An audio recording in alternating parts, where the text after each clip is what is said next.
Hi అందరికీ welcome back to my channel. ఈ రోజు నేను ఎంతో రుచికరమైన పచ్చిమిర్చి పల్లీ చట్నీని ప్రిపేర్ చేయబోతున్నానండి। ఈ పచ్చిమిర్చి పల్లీ చట్నీ దోశల్లో కానీ ఇడ్లీలో కానీ ఆల్ టిఫిన్స్ లోకి చాలా టేస్టీగా ఉంటుందండి।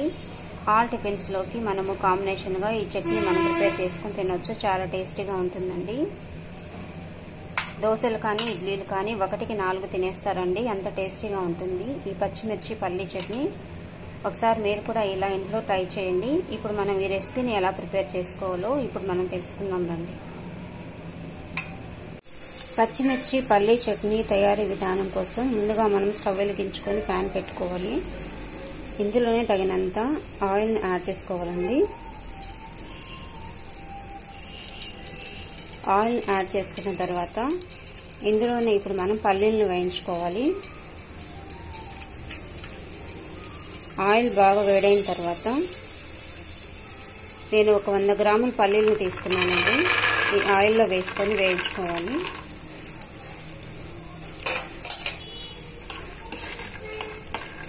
ఈ పచ్చిమిర్చి పల్లీ చట్నీ టిఫిన్స్ లోకి బాగుంటుందండి, చాలా టేస్ట్గా ఉంటుంది। దోశల్లోకి ఇడ్లీల్లోకి చాలా టేస్ట్గా ఉంటుందండి, వడల్లోకి చాలా బాగుంటుంది।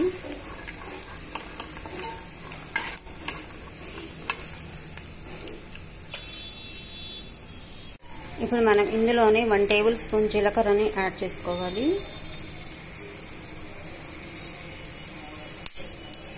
1 టేబుల్ స్పూన్ జీలకర్రని యాడ్ చేసుకోండి। 1 టేబుల్ స్పూన్ మినపప్పుని యాడ్ చేసుకోండి। 1 టేబుల్ స్పూన్ పచ్చిశనగపప్పుని యాడ్ చేసుకొని వేయించుకోవాలి।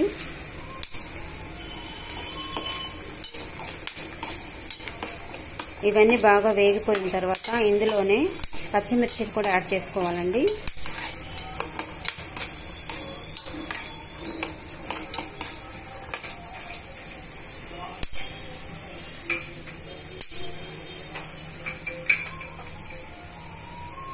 నేను ఒక 6-7 పచ్చిమిర్చిని మధ్యలో కట్ చేసి వేస్తున్నానండి।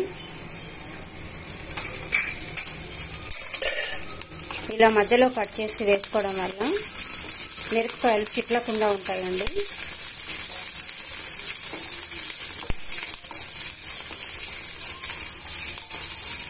ఇవన్నీ కూడా బాగా వేయించేసుకోవాలి। ఇప్పుడు ఇందులోనే తరిగి పెట్టుకున్న ఉల్లిపాయ ముక్కలను కూడా యాడ్ చేసుకోవాలి।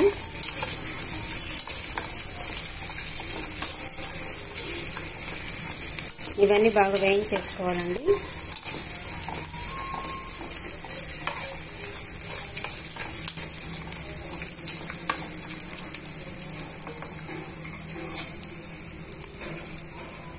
ఇందులోనే తరిగి పెట్టుకున్న ఉల్లిపాయ ముక్కల్ని యాడ్ చేసుకోవాలి। కొంచెం చింతపండును కూడా యాడ్ చేసుకోండి। యాడ్ చేసుకున్న తర్వాత ఇవన్నీ కూడా బాగా వేయించేసుకోవాలి।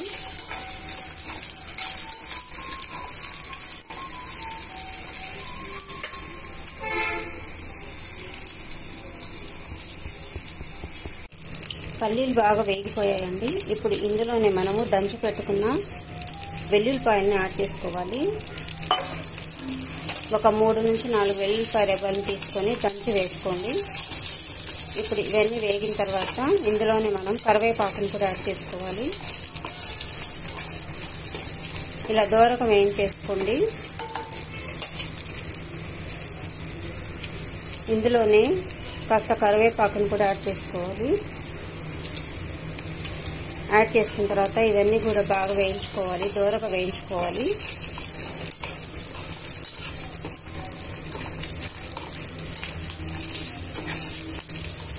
స్టవ్ సిమ్లో పెట్టుకొని మనం వేయించుకోవాలండి। ఇప్పుడు ఇందులోనే 1/2 ఇంచ్ అల్లం ముక్కలను కూడా యాడ్ చేసుకోవాలండి।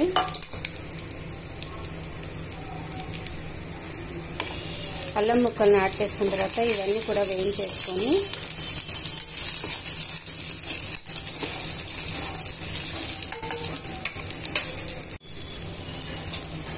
పల్లీలు అన్నీ కూడా వేగిపోయాయండి। ఇప్పుడు మనం స్టవ్ ఆఫ్ చేసేసుకొని మిక్సీ పాత్రలోకి తీసుకుందాము।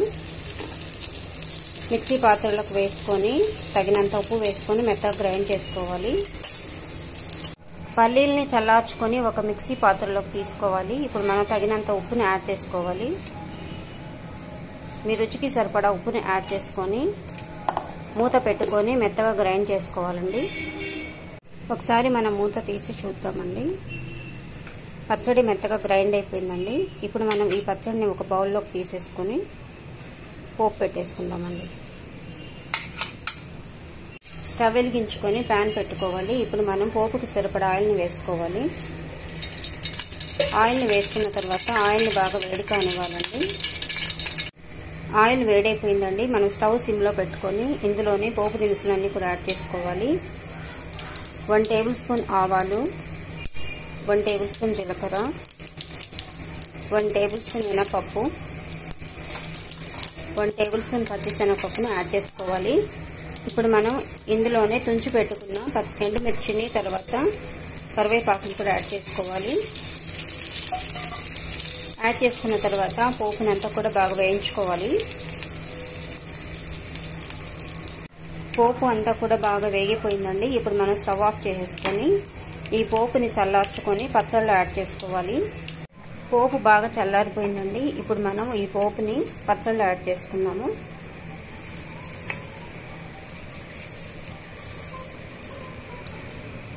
పచ్చళ్ళు యాడ్ చేసుకొని ఇదంతా పోపు అంతా కూడా పచ్చళ్ళలో కలిసిపోయేటట్టు కలుపుకోవాలి. ఇప్పుడు ఎంతో రుచికరమైన పచ్చిమిర్చి పల్లి పచ్చడి రెడీ అయిపోయిందండి. ఈ పచ్చడి దోశల్లో కానీ ఇడ్లీలో కానీ ఆల్ టిఫిన్స్లోకి చాలా టేస్టీగా ఉంటుందండి. మనం ఈ విధంగా ప్రిపేర్ చేసుకుంటే. మీకు ఈ రెసిపీ నచ్చినట్లయితే ప్లీజ్ లైక్ చేయండి, షేర్ చేయండి అండ్ సబ్స్క్రైబ్ చేసుకోండి. Thank you.